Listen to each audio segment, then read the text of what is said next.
अच्छा गाइस अज का छोटा जहा व्लॉग है दवाने तो मैं तो मेरे मौलवी इलैक्ट्रीशियन जा रहे थे दवाना लैन तो चेक करते हैं मूसा खेल शहर का दवाना लाल निकलता कि चिट्टा निकलता देखते हैं।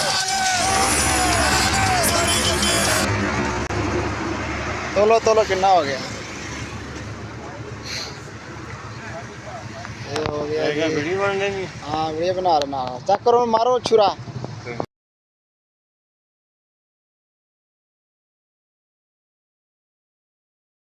तुम मशहूर कर देना इतने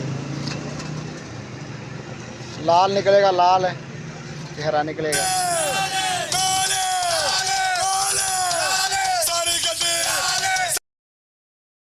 कट के सही थोड़ी जाई मिठा ही बनावा जो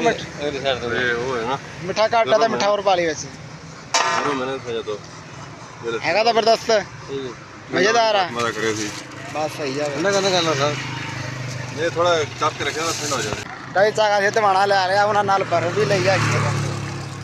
हूँ दवा ठंडा करते गर्मी बहुत है ठंडा करा के आधा घंटा रखा के बर्फ के फिर मौलवी साहब ने खावागे मौलवी साहब फिर कड़कड़ करके खाएगा